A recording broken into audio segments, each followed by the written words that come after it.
Hello YouTube. About time to do an update. It's been a while. Been running a few trains. I haven't done any track work because I was about through with it except the bumpers last time, but I've had several questions about the layout and my feeders and different pieces of track, how to fit them together to make like my yard back here. And I'm emailing with the software developer of Scorn. He's saying he's going to feature this layout in next month's website. I'll here in a minute I'll show y'all a close-up picture of I made a feeder document, and it shows where I put my feeders and my insulators all over this track.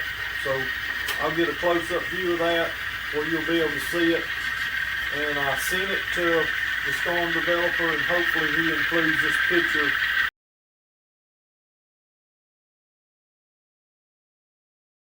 You'll be able to download it, and you can see how I put all the little pieces together to make all this fit together. When I designed this in the Storm software, I just took my time, sitting on the couch, playing around with it, and made several changes.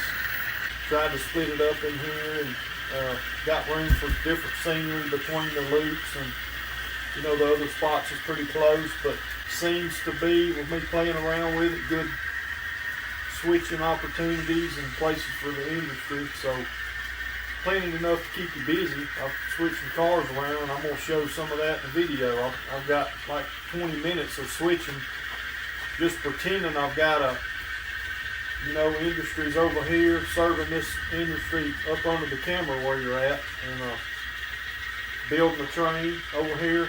It was a lot of fun doing it. I don't have that many freight cars, so that'll be the fun part after I start doing some scenery and starting to buy some freight cars, and like getting my locomotives. So I want to fill up my roundhouse here. I know a roundhouse is not a storage facility. I know all that, but it's just fun. So it's my railroad, and that's what I want to do. Use it for that. Park them up in there and just have fun. And I played around on another video and said, well, I'm going to pull it up there and then redo the brakes on it. It's up to me what I want to do on it.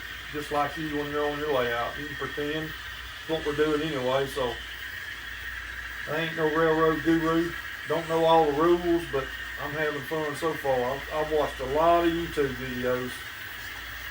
If you've got one and you're watching this, I've probably watched yours. Anybody that subscribes to my channel, I check them out if they have anything train related on YouTube. But I've had a lot of questions, and hopefully I'm going to state this again. When the Storm file winds up on Storm's website, I will do another video. And when you go there, you can download the free version of Storm, just like you can any rail. And you can download the files on there and view the whole entire track, piece by piece. You can print out a parts list, free. Only thing you can't do is add or subtract and then save it. You have to have, I think it's 50 pieces max. And you buy I think it's like $50 for the software. But man, I have got 228 feet of track right here on this 11x12, believe it or not. 228.5 to be exact.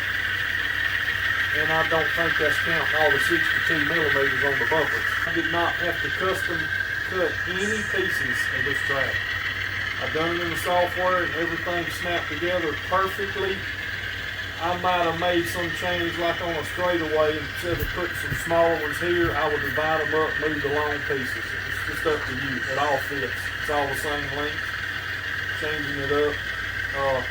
The bridge here, this is a 248 millimeter piece. I just take one of the solid pieces out, put your bridge the same length, it all fits.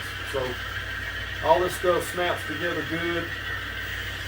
I'm watching more videos. You can feel little humps sometimes in some of these, and I'm supposed to just get like a little file and just kind of bevel them off. You can take them apart, bevel them, just so you don't hear the clicking on it to raise it up. But I don't have any derail issues. I've got 2 cars that derail, and one of them's got wore out wheels, axles.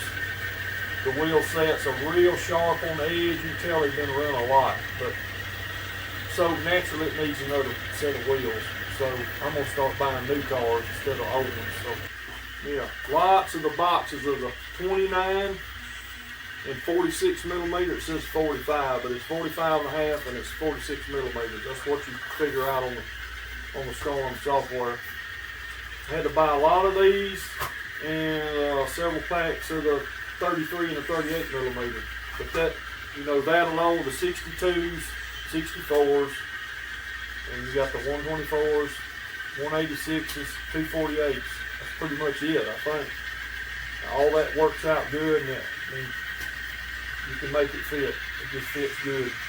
Now, y'all all know Mike Pfeiffer. He's got all kind of videos on how to make custom pieces, how to make it fit by cutting some slots in it. Man, you can do a lot with this track. I haven't done any of that.